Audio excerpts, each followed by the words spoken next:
حقیقت عید میلاد النبی، تصنیف و تالیف سلطان العاشقین حضرت سخی سلطان محمد نجیب الرحمن مدظ اللہ الاقدس۔ کتاب کو شائع کیا ہے سلطان الفقر پبلیکیشنز لاہور نے۔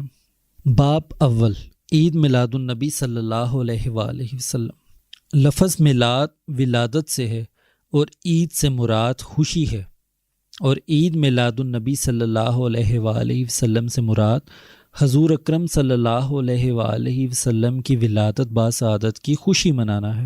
کچھ لوگ اسے بدعت قرار دیتے ہیں اس بنا پر کہ یہ حضور اکرم صلی اللہ علیہ وآلہ وسلم اور صحابہ کرام رضی اللہ عنہم کے دور میں نہیں منائی گئی۔ اس طرح بہت سی ایسی چیزیں اور علوم ہیں جو کہ حضور اکرم صلی اللہ علیہ وآلہ وسلم اور صحابہ کرام رضی اللہ عنہم کے دور میں موجود نہیں تھیں، بعد میں اجماع سے عمل میں آئیں۔ لیکن ہم اس کتاب میں یہ ثابت کر دیں گے کہ ولادت نبوی کی خوشی نہ صرف اللہ تعالیٰ نے منائی بلکہ دور نبوت صحابہ کرام، تابعین اور تبع تابعین کے دور میں بھی منائی گئی۔ پھر سب سے اہم بات یہ ہے کہ ہم اس ذات اقدس حضور علیہ الصلوۃ والسلام کی ولادت باسعادت پر عید کیوں نہ منائیں، جن کی بدولت ہمیں دو عیدیں یعنی عید الفطر اور عید الاضحیٰ اور راہ ہدایت اور صراط مستقیم نصیب ہوئی۔ کچھ لوگوں کا کہنا ہے کہ موجودہ دور میں عید میلاد النبی حجاز یعنی مکہ اور مدینہ اور تمام عرب میں نہیں منائی جاتی۔ ان کے علم کے لیے عرض ہے کہ اسلام 1400 سال قبل آیا، اور موجودہ دور جس کا تذکرہ یہ لوگ کرتے ہیں دوسری جنگ عظیم کے بعد اور خلافت عثمانیہ کے زوال کے بعد 70 یا 80 سال قبل شروع ہوا۔ خلافت عثمانیہ تک نہ صرف مکہ اور مدینہ بلکہ سارے عالم اسلام میں عید میلاد النبی بڑی عقیدت اور احترام سے منائی جاتی رہی ہے، اور یہ کوئی خود ساختہ اور گھڑا ہوا افسانہ نہیں ہے بلکہ حقائق کے ساتھ تاریخ کے صفحات پر موجود ہے۔ اس کتاب کا مقصد کسی کی دل آزاری نہیں بلکہ حق کو پیش کرنا ہے، کیونکہ حدیث نبوی ہے جو حق بات کہنے سے ڈرا وہ گنگا شیطان ہے۔ قرآن و حدیث اکابرین حق کے اقوال سے اور تاریخی طور پر یہ ثابت ہے کہ خلافت عثمانیہ تک عالم عرب میں عید میلاد النبی بڑی شان و شوکت سے منائی جاتی رہی ہے۔ حضور اکرم صلی اللہ علیہ وآلہ وسلم کی آمد سے ہی دنیا کو دولت ایمان، ہدایت و رحمت نصیب ہوئی۔ دنیا اور آخرت کی تمام نعمتیں اور رحمتیں آپ صلی اللہ علیہ وآلہ وسلم کی وجہ سے ہیں۔ اس لیے اللہ تعالیٰ نے حضور اکرم صلی اللہ علیہ وآلہ وسلم کی ذات گرامی کو تمام جہانوں کے لیے رحمت اور مومنین کے لیے انعام اور احسان فرمایا ہے۔ عالم ارواح میں میلاد پاک، میلاد کا سب سے پہلا اجتماع عالم ارواح میں خود اللہ نے منعقد فرمایا۔ اس اجتماع میں حاضرین و سامعین تمام انبیاء علیہم السلام تھے۔ اس محفل کے انعقاد کا مقصد حضور اکرم صلی اللہ علیہ وآلہ وسلم کی عظمت، فضائل اور شمائل کا بیان ہی تھا۔ اس محفل میں تمام انبیاء کرام علیہم السلام سے آپ صلی اللہ علیہ وآلہ وسلم کے بارے میں عہد لیا گیا، اور اس عہد پر انبیاء کرام علیہم السلام کے ساتھ خود اللہ تعالیٰ کی ذات پاک بھی گواہ بنی۔ قرآن کریم میں نبی اکرم صلی اللہ علیہ وآلہ وسلم کی شان اور عظمت کے بیان کے لیے منعقد کی گئی اس محفل کا بیان ان الفاظ میں کیا گیا۔ سورۃ آل عمران کی آیت نمبر 81 میں ارشاد باری تعالیٰ ہے، وَإِذْ أَخَذَ اللَّهُ مِيثَاقَ النَّبِيِّينَ لَمَا آتَيْتُكُم مِّن كِتَابٍ وَحِكْمَةٍ ثُمَّ جَاءَكُمْ رَسُولٌ مُصَدِّقٌ لِّمَا مَعَكُمْ لَتُؤْمِنُنَّ بِهِ وَلَا تَنصُرُنَّهُ قَالَ أَقْرَرْتُمْ وَأَخَذْتُمْ عَلَىٰ ذَلِكُمْ إِصْرِي قَالُوا أَقْرَرْنَا قَالَ فَاشْهَدُوا وَأَنَا مَعَكُمْ مِنَ الشَّاهِدِينَ۔ ترجمہ یہ ہے، اے محبوب وہ وقت یاد کریں جب اللہ نے انبیاء سے پختہ عہد لیا کہ جب میں تمہیں کتاب اور حکمت عطا کر دوں پھر تمہارے پاس وہ سب سے عظمت والا رسول تشریف لائے جو ان کتابوں کی تصدیق فرمانے والا ہو جو تمہارے ساتھ ہوں گی، تو ضرور بالضرور ان پر ایمان لاؤ گے اور ضرور بالضرور ان کی مدد کرو گے۔ فرمایا، کیا تم نے اقرار کیا اور اس شرط پر میرا بھاری عہد مضبوطی سے تھام لیا؟ سب انبیاء نے عرض کی، ہم نے اقرار کر لیا۔ فرمایا کہ تم گواہ ہو جاؤ اور میں بھی تمہارے ساتھ گواہوں میں سے ہوں۔ گویا ذکر مصطفیٰ صلی اللہ علیہ وآلہ وسلم کے لیے محفل کا انعقاد سنت الہیہ ہے، اور سب سے پہلی محفل خود اللہ تعالیٰ نے منعقد فرمائی۔ قرآن پاک میں اللہ تعالیٰ نے اپنی نعمتوں کا ذکر کرتے ہوئے سورۃ النحل کی آیت نمبر 18 میں ارشاد فرمایا، وَإِن تَعُدُّوا نِعْمَتَ اللَّهِ لَا تُحْصُوهَا، اور اگر تم اللہ کی نعمتوں کو شمار کرنا چاہو تو نہیں کر سکو گے، مگر کسی نعمت پر احسان نہیں جتلایا سوائے حضور اکرم صلی اللہ علیہ وآلہ وسلم کی مبارک ذات کی نعمت کے۔ سورۃ آل عمران کی آیت نمبر 164 میں ارشاد ہے، لَقَدْ مَنَّ اللَّهُ عَلَى الْمُؤْمِنِينَ اِذْ بَعَثَ فِيهِمْ رَسُولًا مِّنْهُمْ أَنفُسِهِمْ، یقیناً اللہ پاک نے انہی میں سے اپنا رسول بھیج کر مومنین پر احسان کیا ہے۔ کیا اللہ تعالیٰ کے اس عظیم احسان کا شکر ہم مسلمانوں پر لازم نہیں ہے؟ یقیناً لازم ہے، بلکہ اس عظیم نعمت کا ذکر و شکر حکم باری تعالیٰ ہے۔ سورۃ الضحیٰ کی آیت نمبر 11 میں ارشاد ہے، وَأَمَّا بِنِعْمَتِ رَبِّكَ فَحَدِّثْ، اور اپنے رب کی دی ہوئی نعمت کا تذکرہ کرو۔ اس کی ایک صورت یہ بھی ہے کہ مسلمان اجتماعی طور پر اللہ تعالیٰ کی اس عظیم نعمت پر اس کی حمد و ثنا کریں، اس کے محبوب صلی اللہ علیہ وآلہ وسلم کے درجات و کمالات سے آگاہ ہوں، اور جیسے جیسے لوگ آپ کے درجات و کمالات سے آگاہ ہوں گے، آپ صلی اللہ علیہ وآلہ وسلم کے عشق کی آگ دل میں روشن ہوگی۔ انبیاء کرام کے میلاد پر اللہ تعالیٰ کا سلام۔ اللہ تعالیٰ نے خود انبیاء کرام علیہم السلام کے یوم ولادت پر سلام بھیج کر میلاد النبی کی ترغیب دی ہے۔ حضرت یحییٰ علیہ السلام کی ولادت کے حوالے سے سورہ مریم میں اللہ تعالیٰ نے آیت نمبر 15 میں ارشاد فرمایا، وَسَلَامٌ عَلَيْهِ يَوْمَ وُلِدَ، اور اللہ کی طرف سے ان پر یعنی حضرت یحییٰ علیہ السلام پر سلام ہو ان کے میلاد کے دن۔ یہی الفاظ اور سلام حضرت عیسیٰ علیہ السلام کے بارے میں بھی ہیں۔ سورۃ مریم کی آیت نمبر 33 میں ارشاد ہے، وَالسَّلَامُ عَلَيَّ يَوْمَ وُلِدتُّ، اور مجھ پر سلام ہو میرے میلاد کے دن۔ ولادت مصطفیٰ صلی اللہ علیہ وآلہ وسلم پر جشن میلاد۔ اللہ تعالیٰ نے خود ولادت مصطفیٰ صلی اللہ علیہ وآلہ وسلم کے موقع پر بزم کائنات میں جشن کا سماں پیدا فرمایا تاکہ میلاد مصطفیٰ صلی اللہ علیہ وآلہ وسلم کی خوشی اور جشن سنت الہیہ قرار پا جائے۔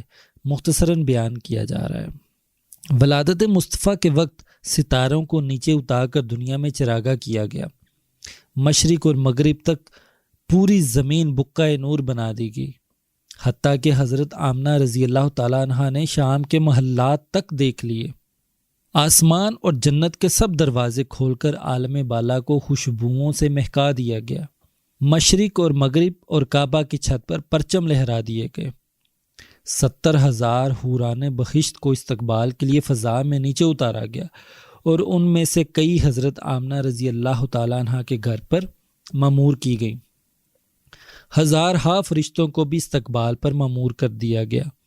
جنتی پرندے بھی استقبال کے لیے نیچے اتار دیے گئے۔ وقت ولادت حضرت آمنہ رضی اللہ تعالیٰ عنہ کو مبارک بادی کا جنتی مشروب پلایا گیا۔ شب ولادت قریش مکہ کے سب جانوروں کو بھی میلاد مصطفیٰ کی خوشی کے اظہار کے لیے زبان دے دی گئی۔ شب ولادت تمام ملائکہ امر الہی سے نیچے اتر کر ایک دوسرے کو مبارکباد دینے لگے۔ یوم میلاد سورج کو بھی غیر معمولی نور سے نوازا گیا۔ وقت ولادت پہاڑوں، دریاؤں اور سمندروں نے بھی اپنے اپنے حال میں خوشیاں منائیں۔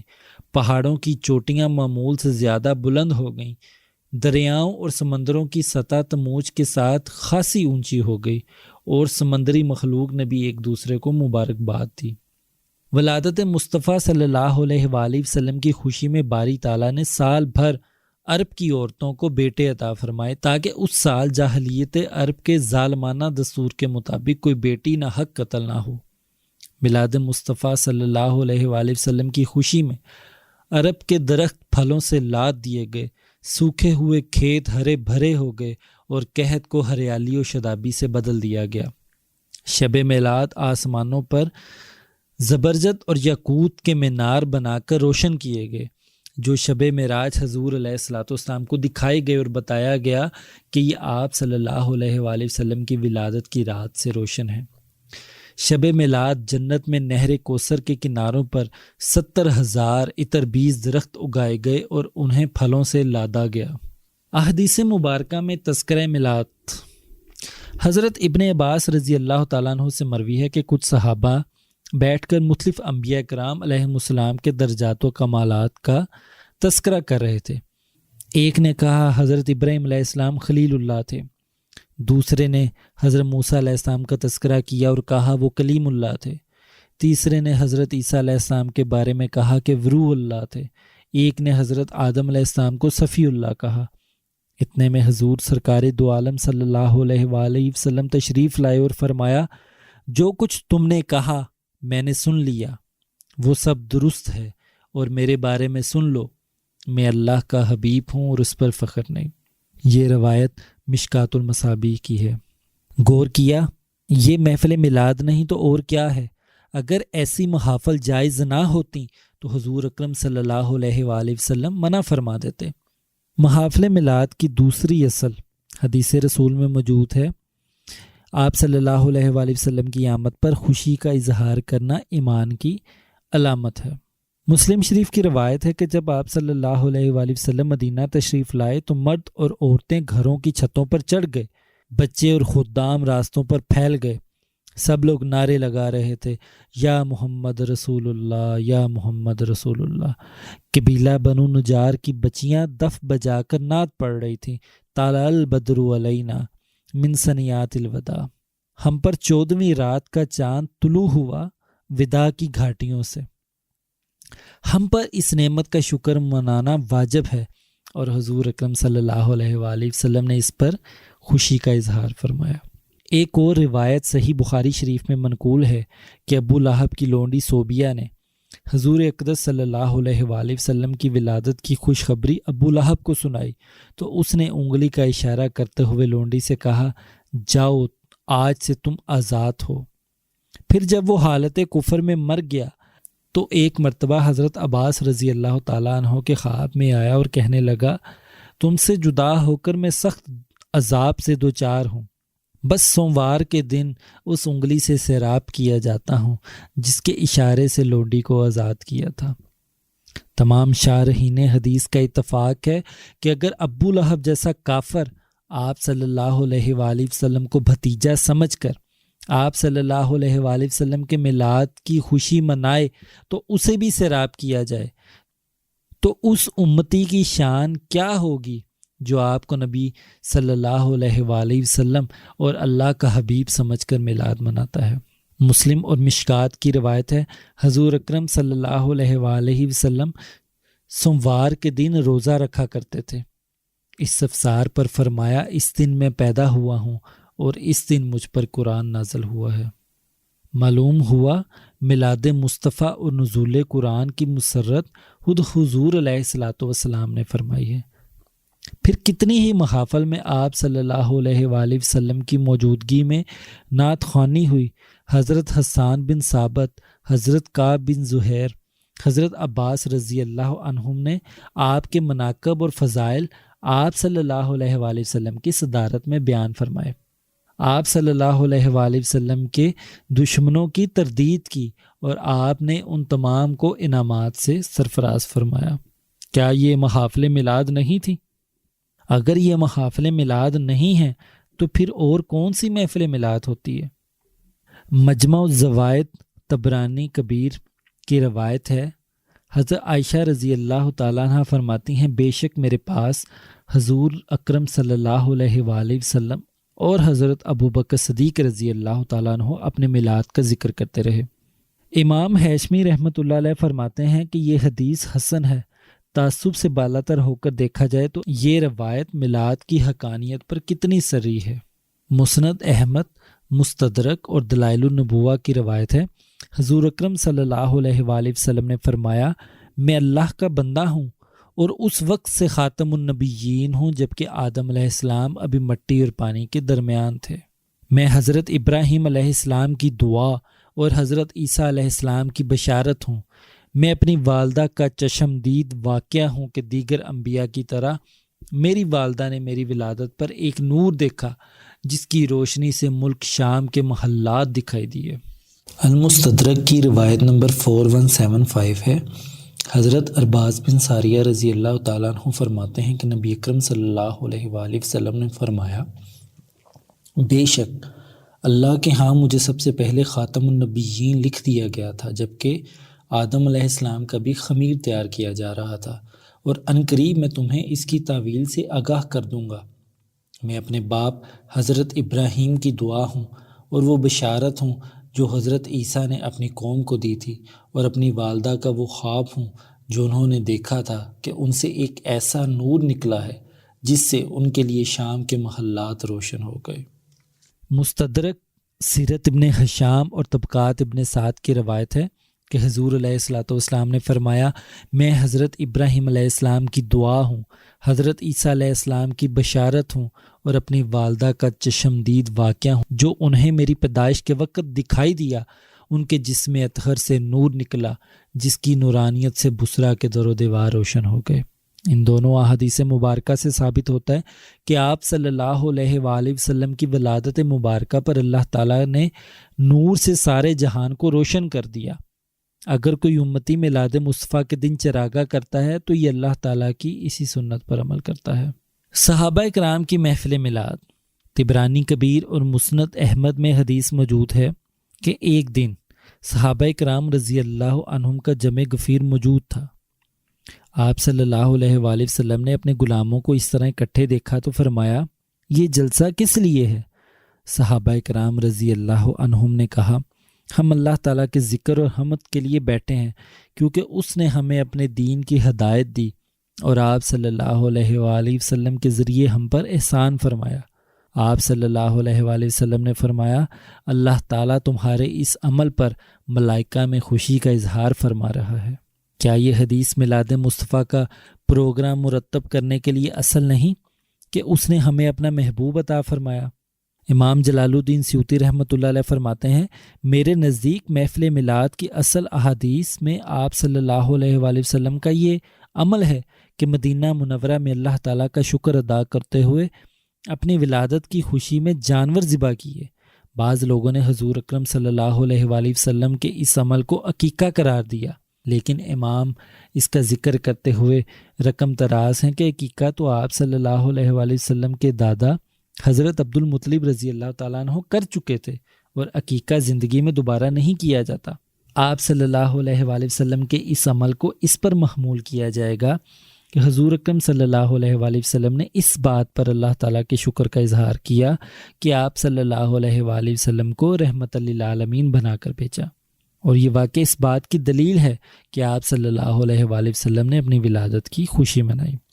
مشکات شریف کی روایت ہے، حضرت عباس رضی اللہ تعالیٰ عنہ فرماتے ہیں کہ حضور اکرم صلی اللہ علیہ وآلہ وسلم کو اطلاع ملی کہ کسی گستاخ نے آپ کے نسب شریف میں طعن کیا ہے۔ حضور اکرم صلی اللہ علیہ وآلہ وسلم منبر پر تشریف لائے اور فرمایا، میں کون ہوں؟